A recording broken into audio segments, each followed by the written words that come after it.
Hello and welcome to episode 64 of the AutoTalk Weekly Wrap. I'm Richard Wood, your host. And sorry you had to look at my face there. If anyone from StreamYard, which is the system we use to do this, is listening, when you go and click Go Live, the drop-down box drops down, and then it covers over the brand section. So I can't actually go and push the button to get that to come up properly. Just go and fix that, please. But anyway, you guys don't really care about that. But what you do care about is hearing from my regular co-hosts, and I'm going to bring them in at the same time. Graham McDonald and his slightly dodgy heart, and David Crawford and his slightly dodgy shed. How are you guys? Hey. Alive and upright, Richard. That's always a good thing on my side of the fence, right? Yes, good to see you. You are actually speaking to us from home this week, or somewhere on Route 66 rather than Waitakere Hospital. Yes, it's a bit bittersweet, actually, because for those that know me, I should show this little picture here. This is what I should have been doing last night, and you can see that. But that's the tracking of NZ6 on its way from Auckland to Los Angeles, and that's a flight I should have been on last night, and clearly I'm not. A little pesky heart attack got on the way, so it's a bit of a sweet morning for me. About now, the plane should have been touching down, ready for a pretty wild and epic journey across the United States. Oh well, never mind. So instead of that, I get to spend time with you guys. So there's a bonus, right? Yes. And David, you've been Mr. Builderman? Yes, so finally the hazmat team arrived and they removed the asbestos cladding off an old garden shed. All that material is wrapped in plastic and inside a bag in my driveway waiting to be picked up and disposed of properly. I took a sample in to be tested, so it had both brown and white asbestos in it, so that immediately meant ka-ching, because even though it's a small garden shed, the total price, including GST, is just a fraction over $4,000. To have them come and take the cladding off, I've still got to pull the shed down, but that's the easy part. But I'm glad that's done. Getting asbestos out of your life is a good deal. Would anyone would have noticed if you just put on a paper mask that you probably got left over from COVID and pulled it off yourself and buried it in the backyard, or dropped it quietly at the tip? They would have noticed at the tip. They're getting a lot better at that these days. But no, look, I've had enough health issues over the years. I don't want to add another risk profile to it. As you get older, you think to yourself, "Oh no, it's just not worth the risk these days." Yeah, no, exactly. Right, well, let's start sort of the health and safety equivalent of the. I mean, I'm not downplaying asbestos here for a second. Terrible stuff when it comes to your health, but is this a bit like now the council workers with the the pothole on the road or the small little drain where you've got to have 7 different people and 4 different inspectors and a road safety truck and a plan, and you've got to submit it 6 months before council to fix a pothole on the road? Have we got to that now? It seems a bit like that. It was interesting. 4 guys arrived to take the stuff off, and they were all dressed up, full face masks, overalls, gloves for that part. And then an inspector came, and he took about 30 to 40 minutes, taking a very careful look. They got out the vacuum cleaner at the end. They vacuumed up all of the dust, the dirt, the grass. It was quite a procedure, but he then eventually signed it off. So, it was quite a process. I was surprised it was that much of a process, but it has come to that. Yeah. Well, let's. On asbestos, do you remember, David? You probably remember this, dealing with this, maybe. Asbestos in the head gaskets of Chinese-made utes. That was a bit of an issue for a while, wasn't it? More so in Australia than here, where they actually required them to take them out of the vehicles, I think. Yeah, well, it wasn't just the gaskets. There were also brake pads. Early in my tenure as the CEO, that was an issue that came up several times, and MFE here were onto it. And so we were regularly surveying our members about the makeup of the materials and the various parts that go into vehicles to ensure that they were free from all of that long list of now hazardous materials. Yeah, I think here it became more about not bringing any more and just controls in place for when they did have to come off the vehicles. In Australia, I believe they made them recall the vehicle and remove the head gaskets from the vehicles. And of course, Aussies love a cheap ute, so there were a few of them floating around. That was quite an ongoing saga, I believe. Yeah. Anyway, let's go from one hazardous material to another hazardous material. I'm going to start this one off by playing a video, and just to be clear, we do not endorse the message in this video. We're more doing it for news purposes.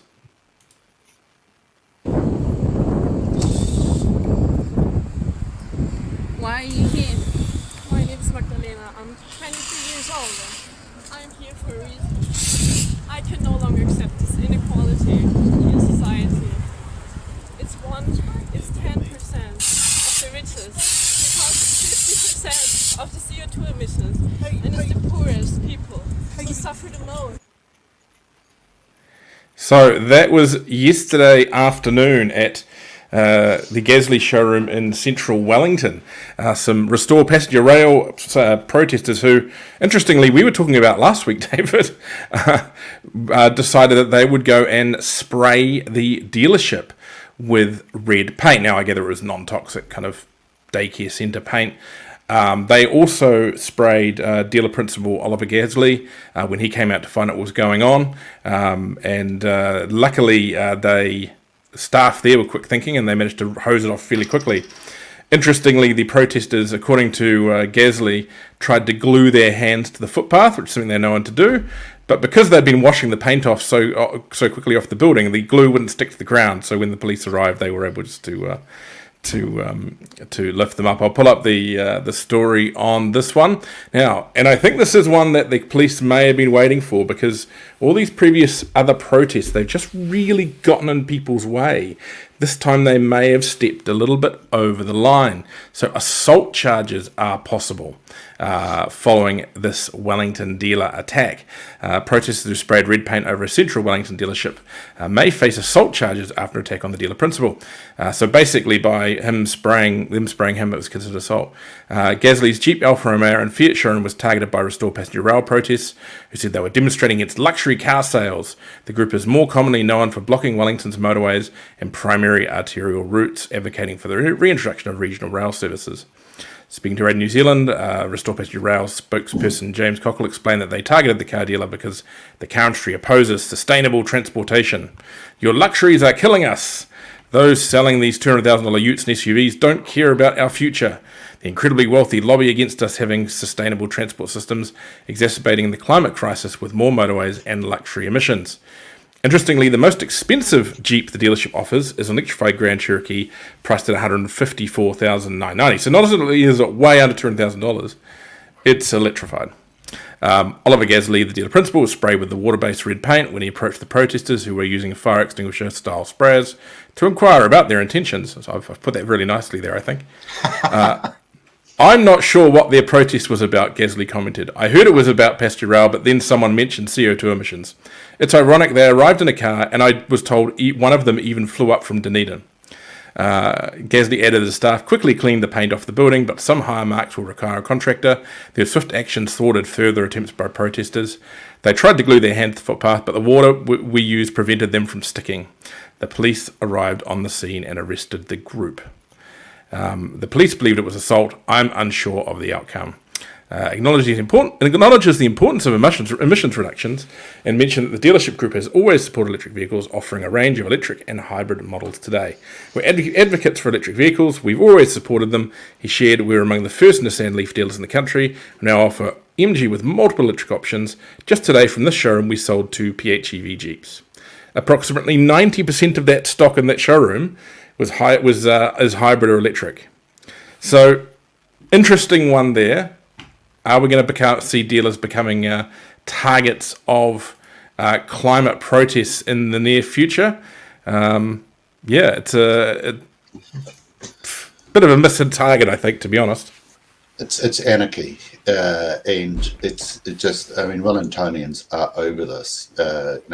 It's ironic, as I noted last week, that in a capital city that has a high percentage of rail and public transport options, that this is where they centred their protest. I would have thought that Auckland would have been a better place. Not wishing it on anyone, actually. But to do this is vandalism. to spray anyone with any material is assault, unless it's in self-defense, in terms of pepper spray. They're not being heard. This is a type of protest that turns people off. And as you noted in the article, Richard, the irony of all of this is that the new vehicle sector is, excuse the pun, leading the charge in electrifying the use. We will be going carbon-free or much lower carbon-based units. The CO2 emissions will drop. It's just a matter of time. So I failed to see the link between their protest, their messaging, and their actions. And until they can get those three all lined up, they're not going to be listened to. It's just sad. Yeah. Oh gosh, David, you were remarkably restrained in that, David. I thought. I know. I've had my coffee. I was going to say I had some better terms to use, but I was thinking about this last night, watching the whole thing sort of unfold in the media. It's a bunch of wide-eyed, frothy mouthers, probably no semblance of all their particular working faculties. But this lot appear to be, the 2020s version of the man with a scraggly beard, sandals, and a raincoat, screaming around with a sign saying "The end is near, repent now" at the top of his lungs on street corners. It's just moved from street corners to social media, which is really the target for this sort of stuff. I think one of the issues here was two, actually. First of all, they've shown their true colours. Nothing to do with restore passenger rail. It's just bullshit. It's this whole, sort of far leftist, not even a climate agenda. I'm not quite sure. It's one of the issues, for example, the Green Party have is, are they a climate party? Are they an environment party? Are they a social restructuring party? No one's quite sure. And I think this lot demonstrated that no one's actually quite sure anymore what they stand for, as long as it's just anti-everything, anti-society, anti-commerce, anti-everything else. I'm not quite sure what they actually want out of this, because if you restore passenger rail and then destroy all the other aspects of business, well, no one has to take a train to go anywhere because we've all got no jobs. However, that being said, one of the biggest issues with this is it keeps on getting media oxygen. And for restore passenger rail, which is an oxymoron if ever I've heard of one, that's exactly the win. They got it. They got the media coverage. Everyone's talking about it. They're in the news. So the more we talk about it, the more we put it in the front of stuff and TV One News and things, the more they're going to keep on doing this, because it's a PR win. Yep, that's right. I just find it hilarious that he thinks one of them flew up from Dunedin. It's not they could take a passenger rail train across the Cook Strait anyway. Still would have been easier to fly, and probably lower CO2 to fly, to be honest. I mean, rail isn't always the lowest CO2 option for doing things. I just think it was a dumb target. I mean, Gasly's is very well known within the EV circles. They're very well liked. Oliver Gasly, I mean, I won't go into his last couple of years, but he has incredibly good reputation, has done a lot for the community, for those who know Oliver and follows what him and his family have been through. I just think, just dumb. I think they saw the Jeep logo and thought it was a good target. They didn't think anything else through. I honestly hope that this is the one that the police can use to actually get some real action taken against some of these people. So yeah. I think you're being too kind, Richard. Forget about the fact that it's Gasly's and the lineup of vehicles. It just comes down to this. Doesn't matter what sort of vehicles you sell or what sort of business you are. It's vandalism. It's, if you like, it's small scale terrorism of business. Doesn't matter what you sell. There could be an entire fleet of Nissan Skylines sitting out there or Dodge Rams. Doesn't matter. It's private property that's being vandalized by a group for their own political intentions, and that fundamentally is wrong. That's the definition of anarchy, isn't it? That it you is. don't care about social order, property rights, or anything else. Nope. And there may be, in the odd occasion, anarchy has served a purpose, but not as a general protest, not as a principle. It's just sad. They're not even practicing what they're preaching. Hypocrites. Yeah. No, exactly. Right, now let's move on to the next story. And again, another one which is a unfortunate incident committed against a dealer. Let me just... Sorry, I'm having a... Oh, no, that's right. There we go. So, a dealership carjacking leaves salesperson shaken and sore. A spokesperson from Cheap Deals on Wheels in Hamilton has been left shaken up and with a sore arm after a test drive with a potential buyer turned into a carjacking. The salesperson was assaulted and forced out of a Nissan Skyline by the thief, according to the Waikato Times. Speaking on behalf of his family and business, Vishal Sharma told the Waikato Times a man entered the Cheap Deals on Wheels yard on Evelyn Drive, Hamilton, inquiring about a $16,000 to $70,000 Nissan Skyline. Sharma said the man, a spokesperson, went for a drive in the car, but during the journey, the man then threatened the salesperson and then physically assaulted him. The salesperson was forced out of the car on Walker Terrace, Norton, and the thief drove off, and the Nissan Skyline police have not yet found the vehicle. Sharma says the victim was left shaken and with a sore arm, where the offender had grabbed it, but they are otherwise okay. So, just jumping on this one, Graham, I mean, are you worried about the safety of your staff when they're going on test drives sometimes these days? I think every dealer is, Richard. That's just there's nothing new about this. It's really unfortunate, the dealership, and I feel really sorry for them and the staff too. And if you're watching this, I mean, I know how you guys feel. It's a horrible position to be in, but I'm not quite sure what else you could do. In this case here, the salesperson has obviously identified the client. I mean, I'm sure they have, which we all do. You've gone through the whole point of driver's licenses and making sure that the photo of the person matches the person driving the car. You've got a staff person out with them. What else can you do? I don't want to dismiss it and say we get to the point where it's just a hazard of the job, because it's a really unfortunate position to be in if it is. But yes, the first answer to your question is always. And secondly, I'm not quite sure what else can be done. Is it just that people are becoming more brazen? I think we've sort of seen that over the last couple of years. And I don't want to be a sort of an ACT party crower from the roof saying, crime's through the roof and the entire sky's falling. But I think people are becoming a bit more brazen and a bit less care about whether they're identified or not. In this case, the guy obviously couldn't care whether they had his driver's license, whether they had his details. He was going to take that car. The best thing the staff person could have done is just said, yep, good, I'm out of here.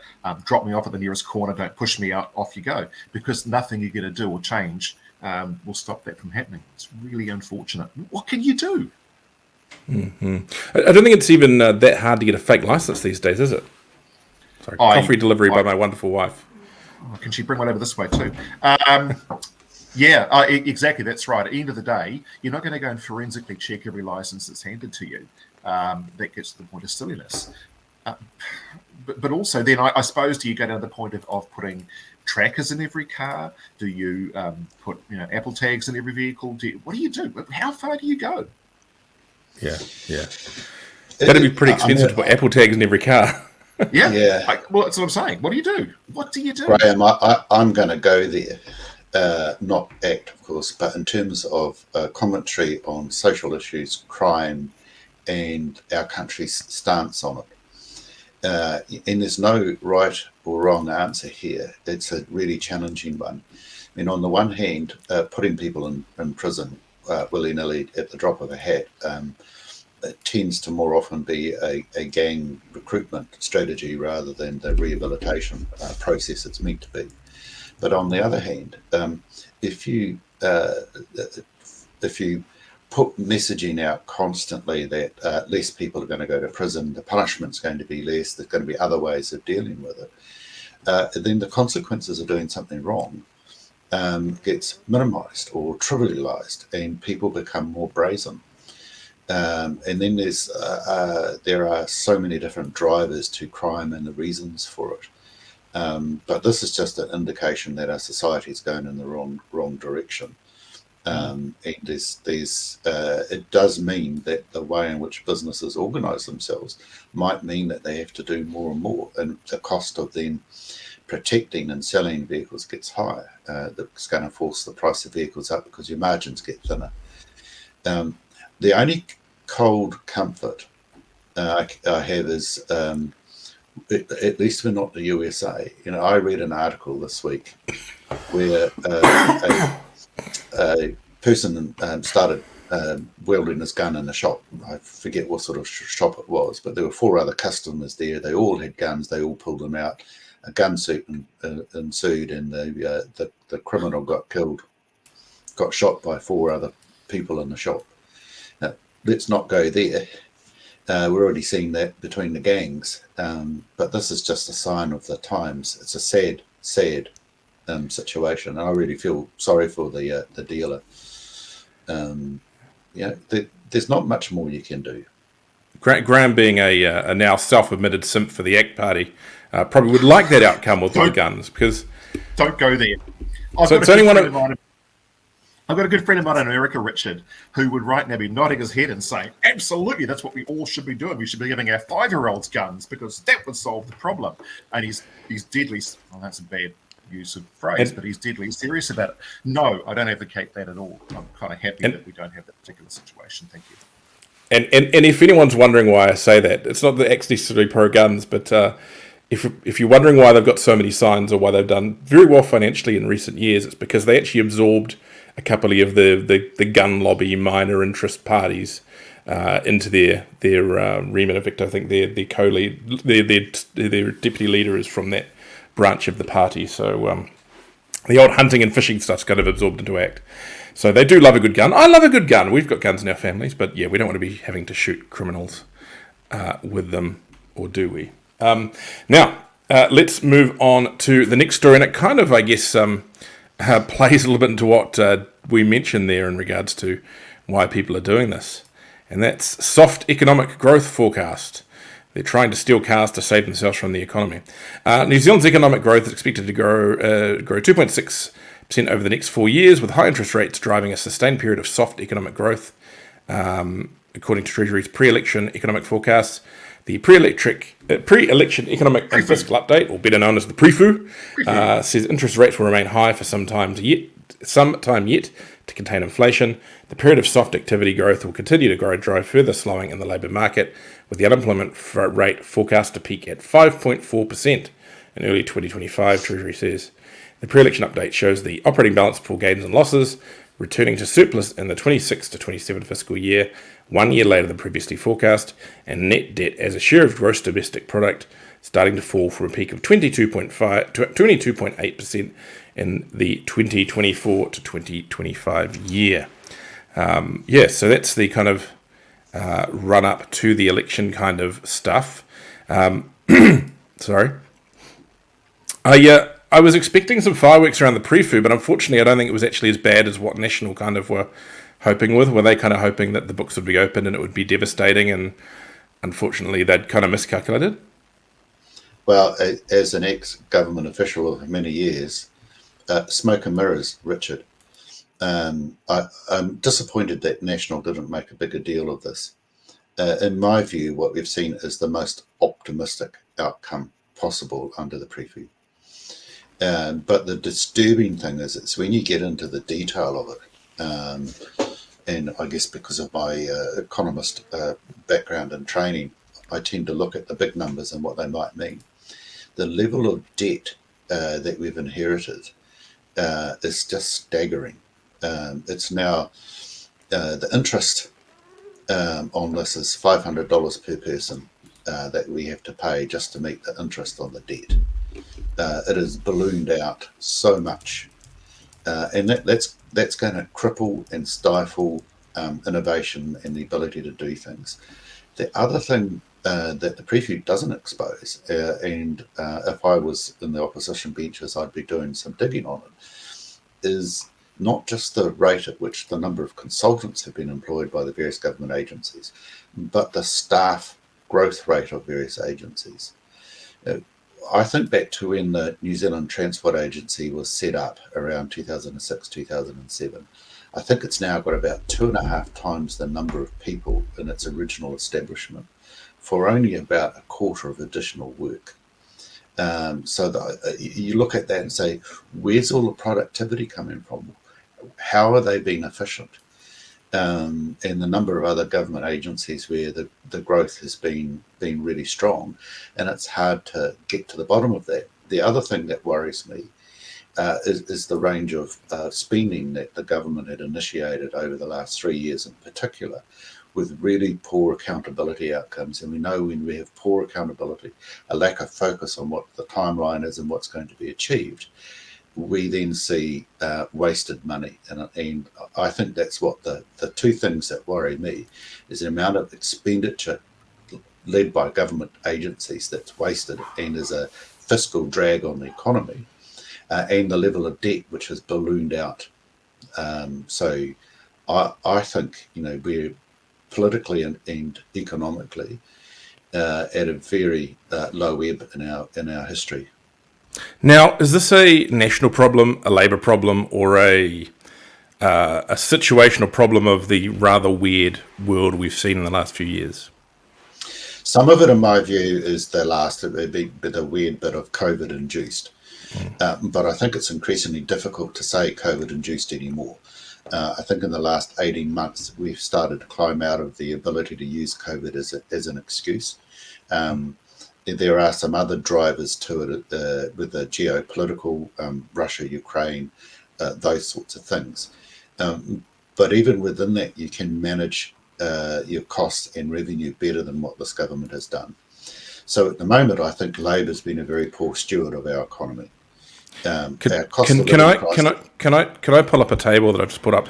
And I'm playing total devil's advocate here. I'm not. I don't vote left. To be quite blunt, I'll put my political affiliation out there. I do not vote left. But I'm interested in this, knowing I've got an economist in front of me. This is net government debt over the last 25 years. So if we run through here, we have a Labour government, and then we have a national government, and then we have a Labour government, and then we have COVID. So is this a Labour problem, or is this a situational issue?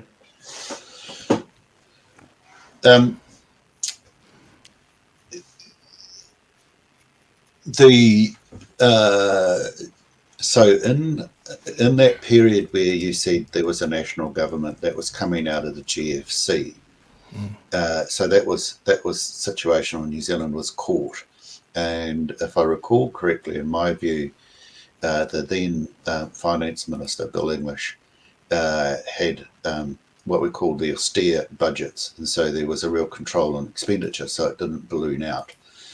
And then we get into COVID. Now, COVID and the GFC had similar drivers. But it did balloon out. Well, it did, but not as much. The point that I'm making, Richard, is the GFC and COVID had similar effects on our economy. But you look at how much it ballooned out in COVID versus GFC. Yeah. And GFC, we've got to look at. GFC was more crippling. Yeah, we've got to look at comparative stuff. So if we go between around 2009 and 2015, that wasn't a case of going up by double, which is what we've seen since COVID. That's gone up by a factor of four or five. Yeah, but you've also got to ask yourself what was happening between 2005 and 2008 before GFC hit. In fact, from about 2003 until 2007, we had some of our strongest economic times around the world. So the GFC hit, we could have seen it get a lot worse if we didn't have better management. The concern that I have is that under COVID, I expected it to climb in 2020 and 2021, but in 2022 and 2023, I would expect to see it to start to come down, and it's not. It's just getting worse. So that's my concern. Now, I'm not anti-Labour as such. What I am is anti-poor economic management. And I think that is what I'm seeing as the poor economic management. And I don't think enough of a light's been shone on what's driving it. And I don't necessarily think that the National Party's tax policy is the smartest either. I think they've put themselves into a little bit of a hole there. I would have advised more prudence. I wouldn't have announced those tax cuts until I'd seen the preview. And that's the bit that I think they've got wrong. So at the moment, it's a lot of politics, a lot of hot air. And the problem is the business and consumers are suffering as a consequence more than what I think we otherwise should have. Mm-hmm. Yeah. I mean, look, I'm not trying to dump on anyone there. I just I know that's a number that could be trotted out quite easily, and people show, well, you say this, but why that? And interesting to see the explanation on it. Graham, were you surprised by the preview? I didn't pay as much attention to it as I normally do, actually, for obvious reasons. But I was just going to make a bit of a point there that one of the differences between, say, the last couple of national governments and the current Labour government is how the money's spent. And you could argue and say, and look, the chart's absolutely right. I think there was a massive spend up in terms of both government spending, but also the national debt ballooning out post GFC.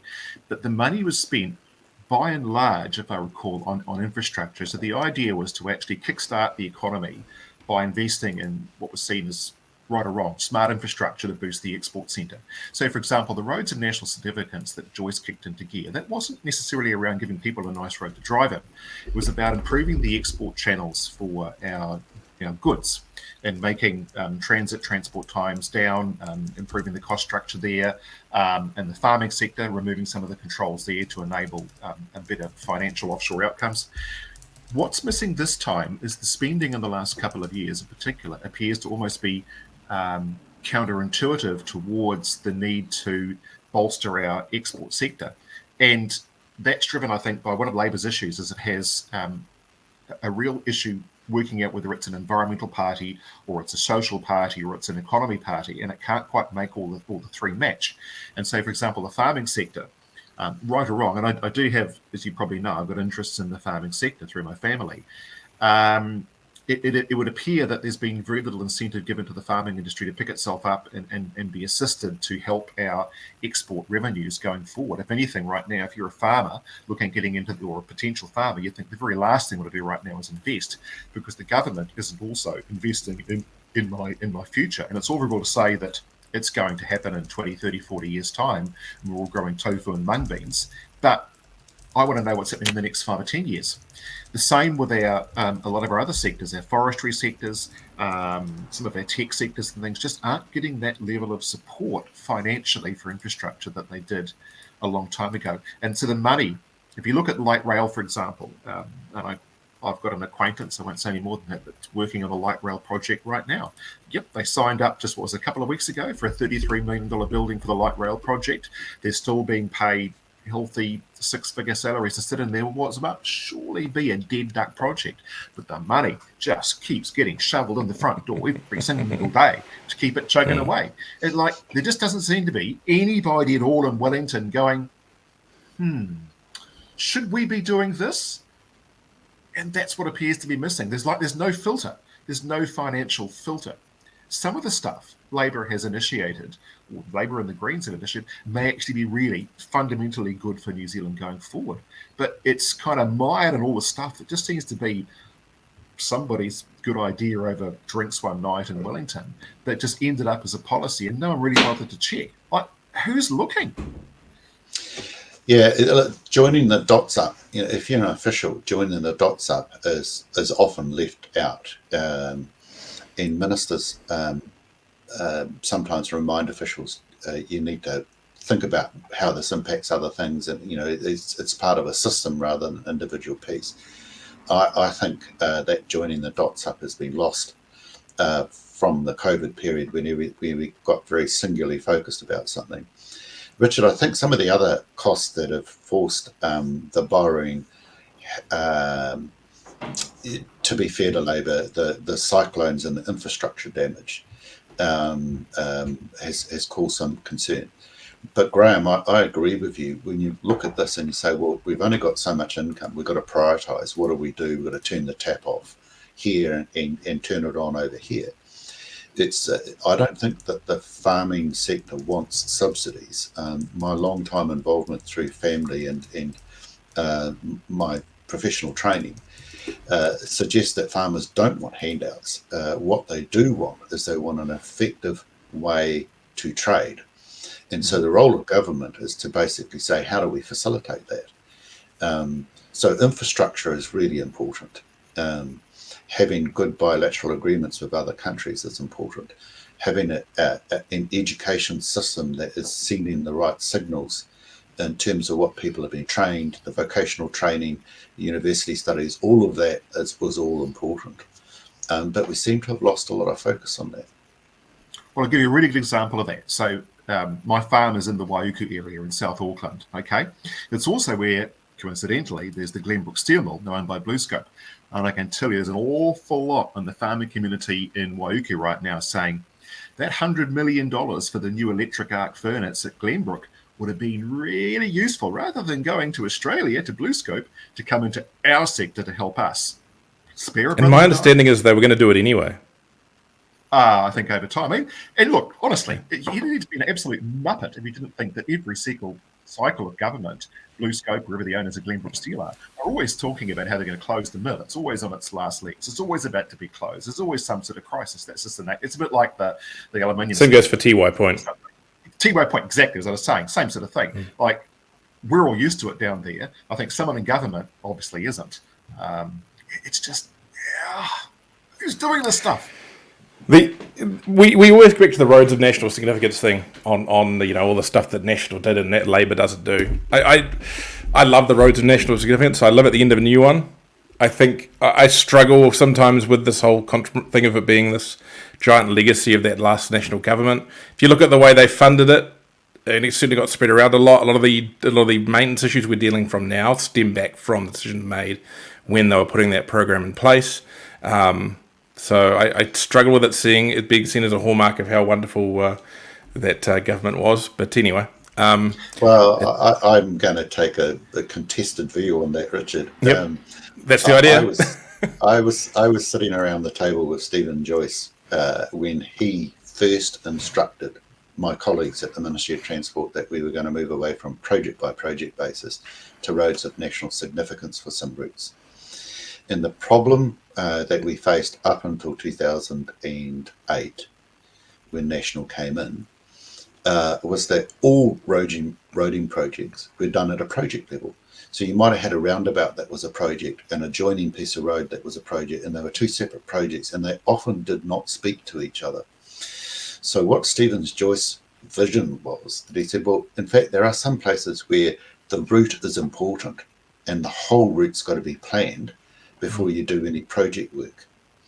And that was the difference. We've never had that as a planning discipline within road infrastructure in New Zealand before. Then a lot of other issues then start to drive from that. So what then drives for that is your scope in terms of each of the individual projects that contribute to the whole of the ROM, how they're costed, how they're tendered out, and the specifications in the tenders. So that's a different construct and a different set of issues than the ROM's idea in the first place. So ROMs, roads of national significance, it is, I think, one of the better legacy issues coming out of the previous national governments. The whole concept that we should have stretches of road that is planned as a whole, and then individual projects link rather than being discrete and non-linked projects, which is what we had in the past. That has to be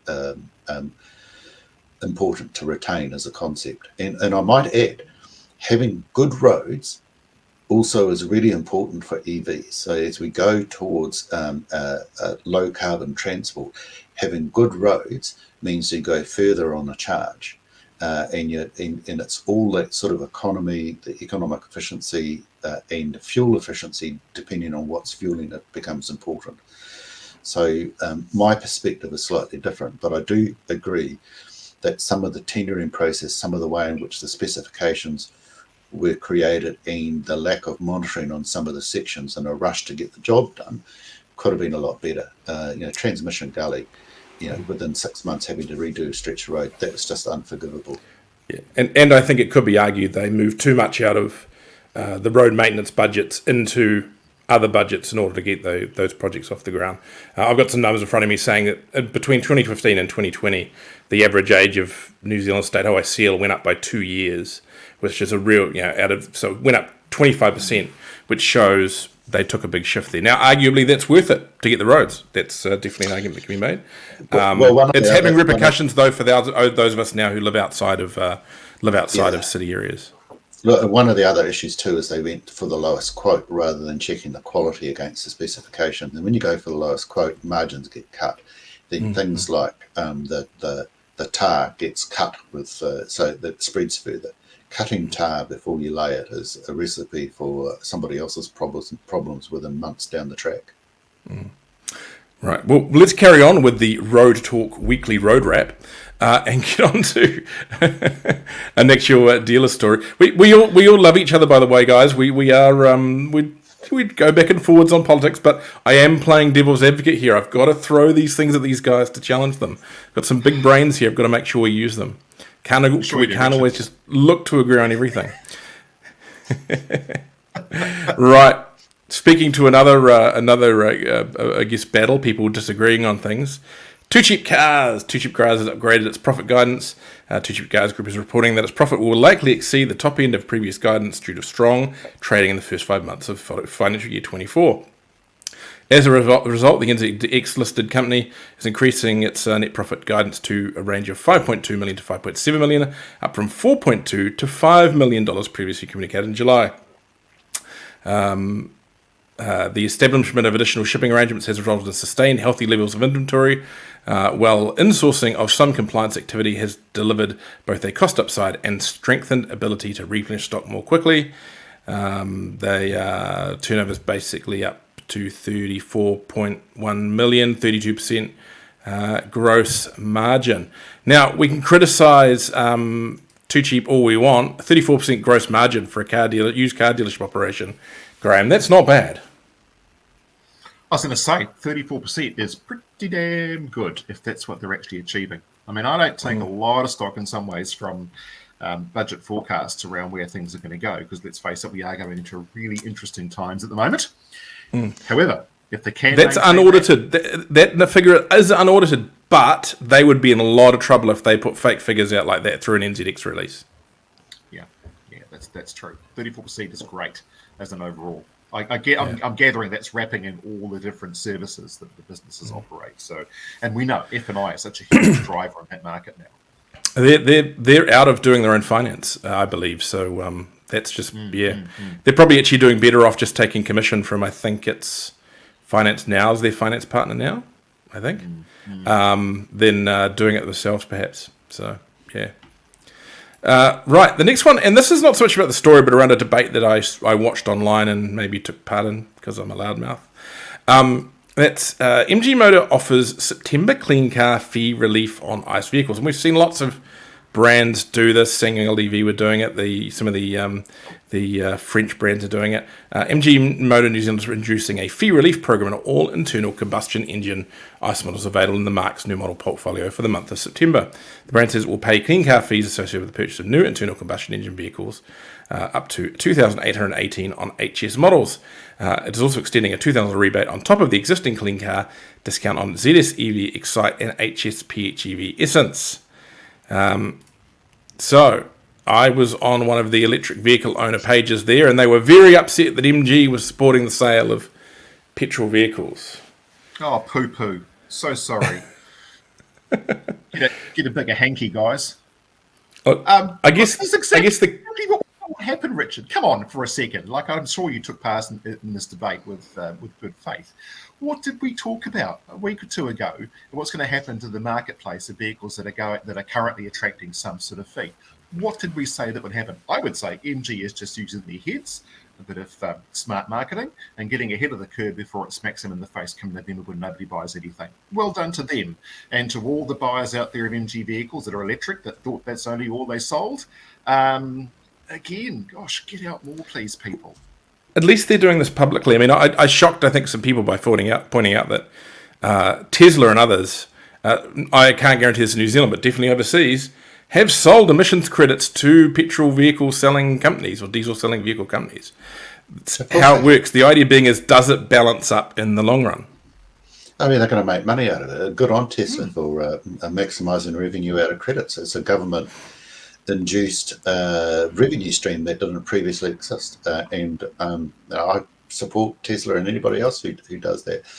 I've only got 3 words to say, and Graham's already given the preamble. I told you so. Sorry, that's 4 words, isn't it? It's just, this is stuff we're going to see. And in the current political environment, and with National promising to have the clean car discount and fees removed by 31st of December, in what is increasingly looking like a change in government, it's a tough economic environment. Car sales, new car sales in particular, are slowing down. They've got new models coming in. This is just another classic way of clever marketing to churn out the old stock before new stock comes in. Holden and Ford used to do it all the time with run-out models. And they used to market it as run-out models. This is just a different form of run-out models. Yeah. Will Right, that's something different from the old style? Yep, exactly. Right, that's the controversial stuff out of the way. Let's just run through a few quick short ones before we go. Adding to... There we go. THL's RV Supercentre moving to former Villa Maria site. The RV Supercentre, Kiwi Experience and Tourism Holdings Limited's group support services and digital team will move to the company's new Auckland branch in December 2024 to be redeveloped from the former Villa Maria site. THL says it has entered an agreement to lease the site from the owner and will be investing significant amounts to redevelop the site so it's fit for purpose. That includes their RV Supercentre, which of course is a massive retailer of new and used motorhomes, all those used ones. I guess the positive news around this one is tourism is back and the rental market is back, and that means business for all, and it's just a good sign for the economy, I think. Amusingly sad to see a rental operation take over what used to be, I guess, a tourist site. Yeah, these things happen, and at least I guess that land's being used for something. So, yes, that's that one. Any of you done a camper van holiday? Yes, many years ago, across America, in a Cruise America motorhome, which I rented for, I think, 3 weeks. And I actually took my then aging parents, while they were still alive, for a 3-week round tour of the west and southwest of America.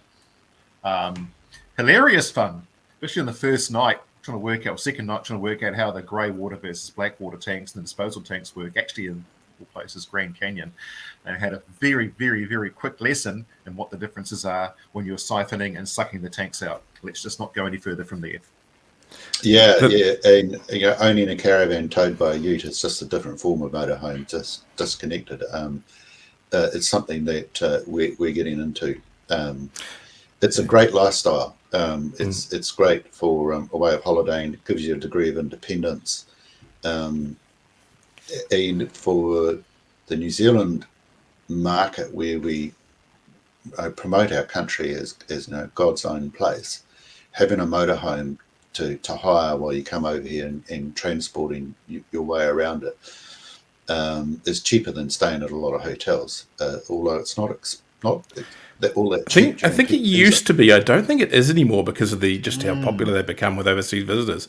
You can for a decent 4-berth motorhome, you're looking at $300 a day, which is a lot of money. But you try and put a family in a hotel and motel prices have gone up too. Yeah, and I know that because I've just been planning a bit of a break in late October, and I'm just shudder at the prices for cabins and motels and campgrounds, which you still do end up with six people in a fiberglass box, where potentially someone might poo within 2 feet of where you sleep, eat, and brush your teeth. Just saying. There's a door. There is that, Richard. Yeah. I've also learnt limitations of such things in that motorhomes cannot go the same places that cars go, as I discovered in the back roads on the Huilapai Indian Reservation, when it may or may not have been a road that was destined for use by a motorhome, but the entire right-hand side section, including kitchen, cupboards, all came crashing to the floor in a series of splinters, which was an interesting thing to explain to the good people at Cruise America following the return of the rental vehicle. So I hope you bought the extra insurance. Right, a survey... This is why I have a caravan, Graham, because you disconnect the caravan and then you go off in your 4-wheel drive ute. Yep, I've travelled with Graham before. You always buy the maximum insurance, especially for that trip in America where we were attempting a bit of 4-wheel driving in a Camaro convertible, or in Japan where we decided to take a part-time 4-wheel drive Nissan Note up to the top of Hokkaido. Yeah, in the middle of winter, and I had a habit of wanting to do handbrake turns and all that kind of stuff in the snow. It was good fun. Now, a survey suggests NZ EV ownership will surpass ICE by 2035. A survey commissioned by BMW Group found 53% of New Zealanders will consider purchasing an EV in the future, with EV ownership surpassing conventionally powered vehicle ownership in New Zealand as soon as 2035. The fleet survey of more than 1,000 Kiwi adults with a valid driver's licence found that while 70% believe they will own a conventionally powered vehicle in 2025, just 11% said they would do so in 2040. It also suggests the clean car discount is most likely 61% to encourage those aged 25 to 34 to purchase an EV. You can see the rest of that on EVs and beyond. I'd argue that it's probably more that a lot of businesses don't really want to buy that many petrol cars these days, which is probably helping those numbers shift up. Did the MIA do any modelling around this, David? When did you guys think the fall over 50% was going to happen? Oh, we attempted the modelling on quite a few occasions. I was just thinking, what was the definition of an EV there? Not pure EV, was that?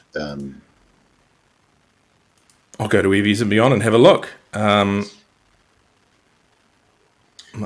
all comes down to the question. We don't know the exact questions that were asked and how they were structured. Like any good push polling survey, it's all about the question and how it's posed.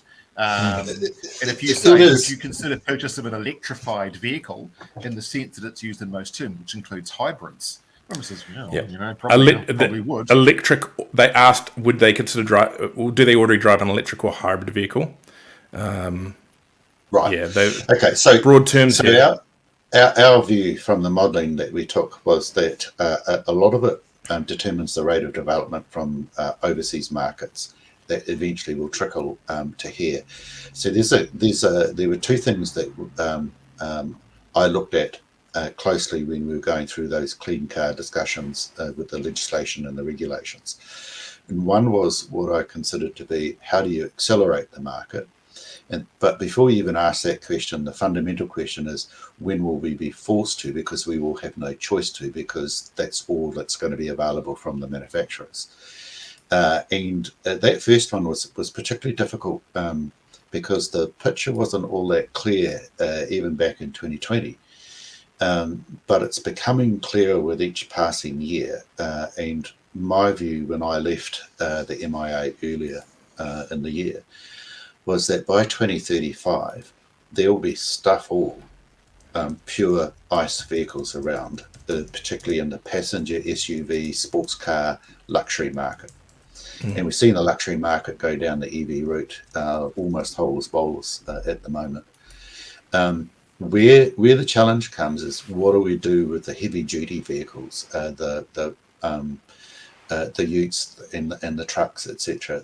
They will by 2040 largely be low emission in some shape or form, and we still have issues around hydrogen and what we call synthetic fuels, and the ability for different countries to make synthetic fuels for those that still want an ICE type vehicle, but to run it on a zero carbon basis. So key to our modelling was that we said initiatives that forced change prior to 2033 were going to be punitive unless there was some form of incentivization, and that from 2035 to 2040 we expected the market, in terms of the new vehicle market, to be largely supplying low emission vehicles, and we use the term low emission because there's different technological solutions to that. The question then becomes is, when does our fleet become, what's the switchover in terms of when will the fleet be 50% low emission? Well, that's probably not going to happen until late in the 2040s, because we retain vehicles for so long. But I expect by 2035 for passenger, your class MA, and most of your class MC vehicles will be very low emission by 2035. We won't have much choice because that's the way the world is going. It's the way the manufacturers are going. Yeah. No, exactly. Right, let's jump on to the last couple. Meridian Zero public EV charging stations no longer free from September 27. Again, the story is more on here for the public discussion it's generated. No shizzle Sherlock. Petrol stations don't give away free petrol. Why should electricity be given away free? Unless it's being given away as a promotion by things like malls, shops that really want to do it. But this is Meridian's zero EV charging network, which is mostly AC but has some moderate speed DC. They're going to start charging 50 cents per kilowatt hour rate, which is not that bad when you think about they're going and stationing usually a $30,000, $40,000, $50,000 installation in the middle of nowhere, and then feeding power permanently to it. I'm happy to pay for my charging. Mito introduces new automotive programs. Mito has released 3 new programs that will provide experienced automotive technicians with the skills and knowledge required to safely and effectively carry out complex system fault diagnostics on automotive vehicles or machines and facilitate the repairs. The new credits are the New Zealand Certificate in Light Automotive Engineering, Level 5, New Zealand Certificate in Heavy Automotive Engineering, Level 5, and New Zealand Certificate in Automotive Electrical Engineering, Level 5. All that kind of stuff's pretty darn important these days as cars get more complex, particularly as we get more electric stuff out there. David, have the credits been keeping up with technology, do you think? I mean, it feels like we've seen a lot more of the training being kind of held within the brands in recent years. It needs to kind of catch up, doesn't it? It does. In the last time there was a major upgrade to the vocational automotive qualification system was in the 2014 to 2015 period.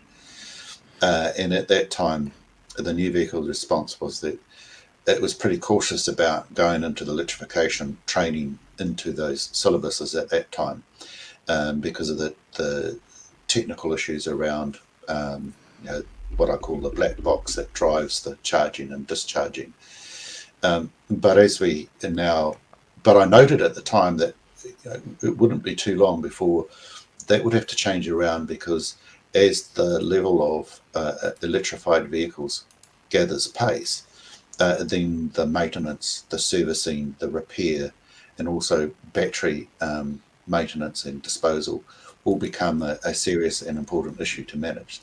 So these are all issues that now need to be mainstreamed into the Mito syllabuses.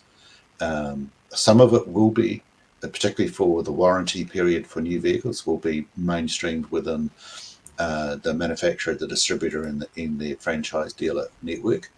But a lot of it will in time have to also become more general knowledge. Mm-hmm. I know we're short on time, Richard, for the show, but I just wanted to make a quick comment on this, that we sort of tend to be talking about this in terms of the franchise network, but one of the really important problems the industry is going to face is the retirement of Barry the mechanic down the road with a sort of one-size-fits-all tub of 30-40, and he knows which spanner fits on which socket, which fits on which oil filter. But increasingly, I think we run a risk of there being a knowledge gap in the aftermarket used vehicle, non-franchise area. That was my point, Graham, is that I think a lot of that information has been held close to the chests of within the franchise network garages. A lot of internal training, a lot of internal certification, and we needed to expand out that higher technology out of those areas. I know some of them do some great work, donating vehicles, donating knowledge to the polytechs and so forth out there. But I think, maybe just training up those people on this new tech out into the field is pretty darn important. Yeah, well, that was the point I was making, Richard, that when I can understand why the franchise dealer network will deal with it in the first 3 to 5 years of the life of a car. But we're getting to the stage now where the cars are getting past that. And I can't see any justification for that knowledge now being locked up within the franchise dealer network. Competitiveness drives efficiency and fair charging, and so Graham, with the used vehicle imports and things like that, this has now got to a stage where it has to be an industry-wide endeavour to ensure that there is generic knowledge across the board. Yes. Now, the last one today, Will, is a bit of a fun one, in that we've got the band list. The band list for 2023.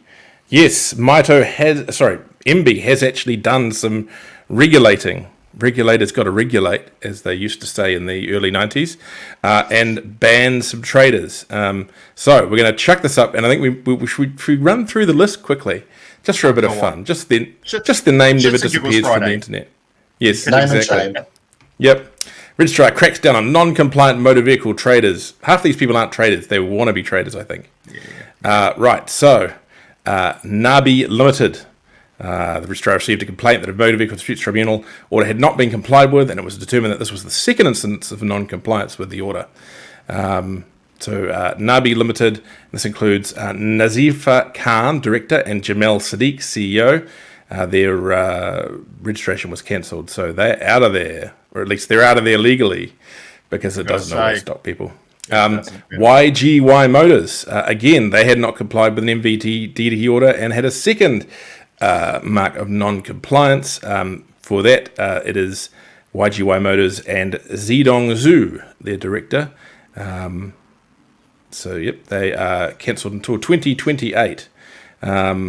Another one for unregistered trading. Jesse Lee Gitton. So I think we've actually discussed on this podcast before. We talked about this. Yep. Yes.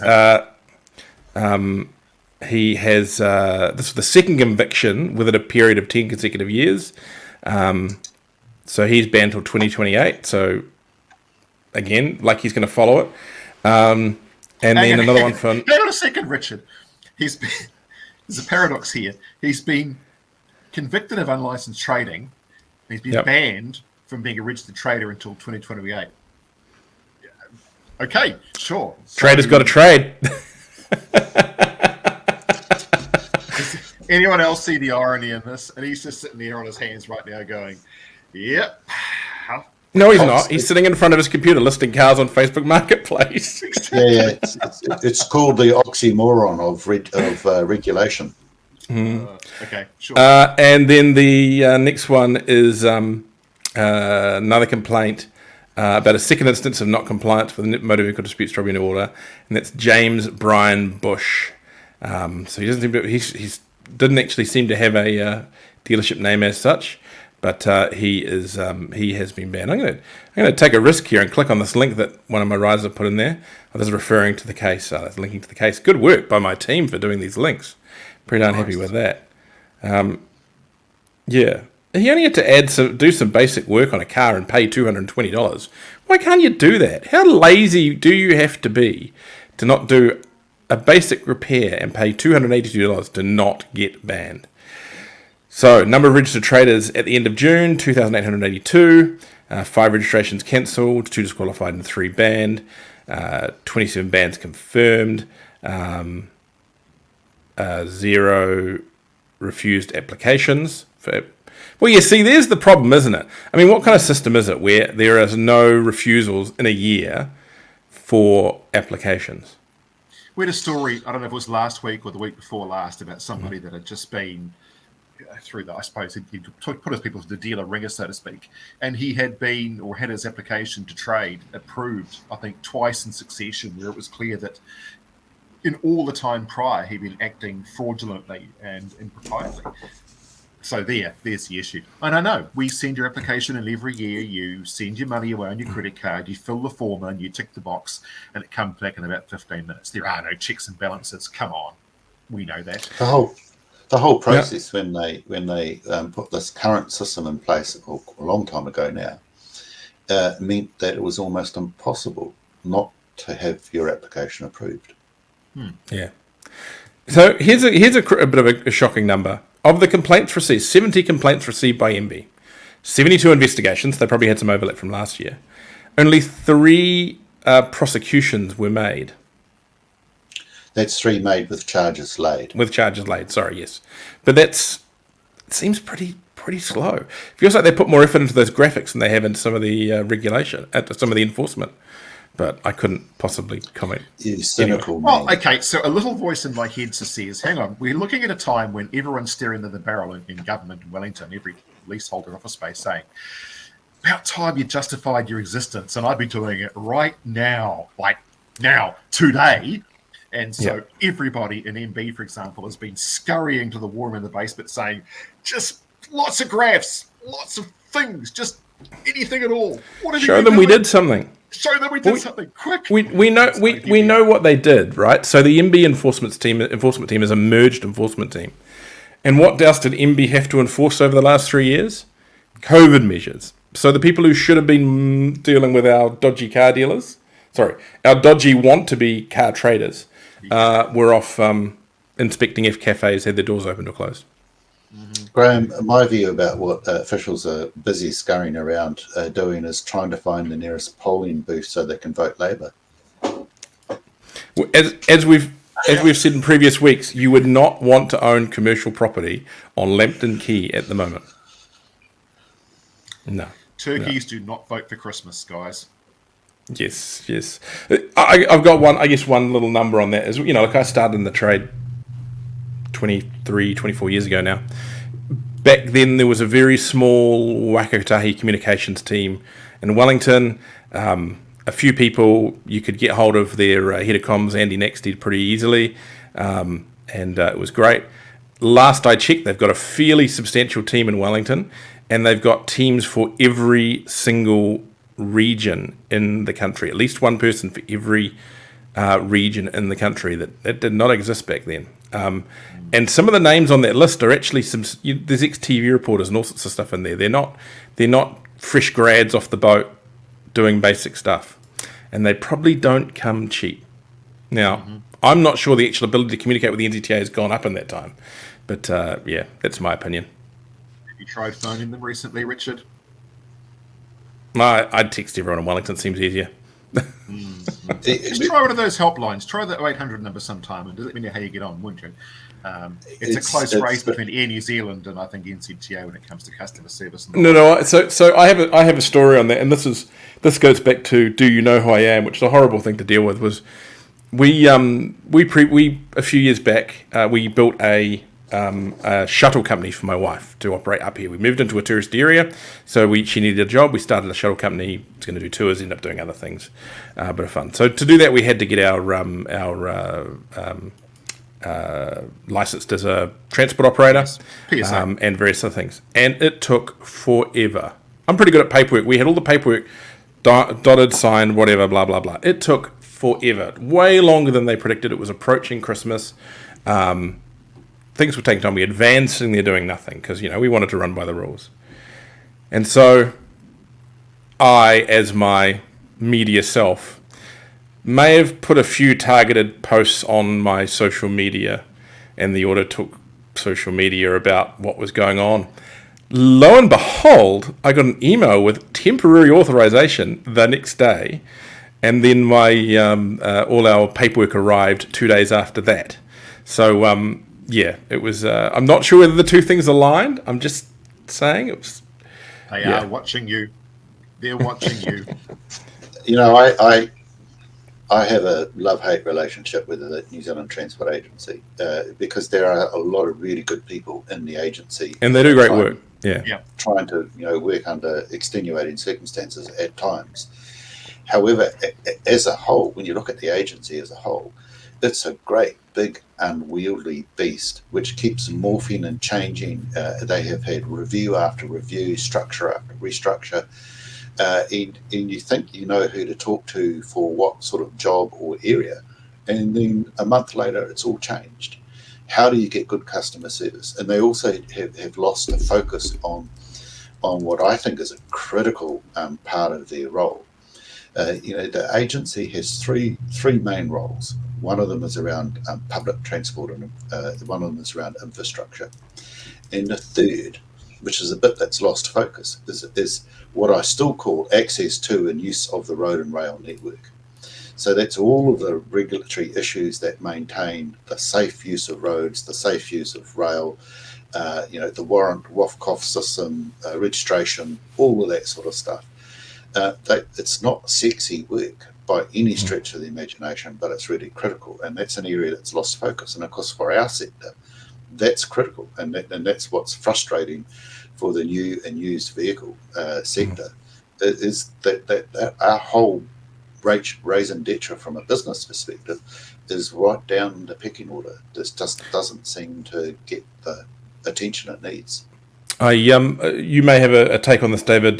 Graham, you may too from your time with me, but I understand things did improve or start to move forward quite well in regards to industry engagement under Nicole Rosie. I think since she came in, things jumped forward a little bit. I've heard some positive moves about that. Yes, no? I'd have a comment there. I have to be careful what I say here. Yes and no. But there was a bit of friction between the office of the chief executive and the office of the what they call the director of land transport. And I'm not sure that they've resolved that, because the legislation sets up a series of issues around the director for land transport that had been taken away from the purview of the CEO. So there's a natural tension there. And it's important that they get that sorted out, because the director of land transport, which is a role that got re-established a couple of years ago, is pretty important to our sector, because that's the one that does all of the land transport rules. The land transport it works with the Ministry of Transport around regulations, fees and charges, etc. And it has tentacles into the registry system, into auditing, all of those things. So it has in one hand. On the other hand, there are some tensions that have been created by statutory rules or framework. So, but all we ask for from our sector is that they have a stable structure, that we know how it works, and we know who's there, and we get reasonable timeframes for issues to be dealt with, and that they're visible and they come out and they talk to our sectors, so that we can get this dialogue going. The greatest fear we have is government saying, here's a draft regulation, or here's a draft land transport rule, and it's the first time you know about it. Really, what we want to be able to do is have a discussion with them up front about what the issues are, and how we think it could work and be resolved. And, our sectors, we don't say we don't need to be have land transport rules. We actually do need to have minimum safety and minimum environmental standards. We just want to make sure that they're workable, that they're efficient, and they don't impose unreasonable costs or constraint on the way in which we work as a sector. It's getting that win-win for them and for us, and ensuring that government has a role to ensure that market failures are adequately dealt with. But that means you've got to talk to industry, and you've got to understand how industry works, so that you don't create a solution that is worse than the problem. And all too often we have solutions that are worse than the problem. And that's a really frustrating bit. Yeah. I know Graham shares similar views on this. Well, that is, I think, enough for this week, because we have gone massively over time, because we just enjoy chatting so much. Weirdly, we try to run through the little ones at the end, and it ends up in these big, long conversations. But that's the beauty of this thing. Anyway, hope you guys have a good weekend. Hope you stay healthy, Graham, and don't breathe in any random left behind asbestos, David. And we will catch everyone next week on the AutoTalk Weekly Wrap.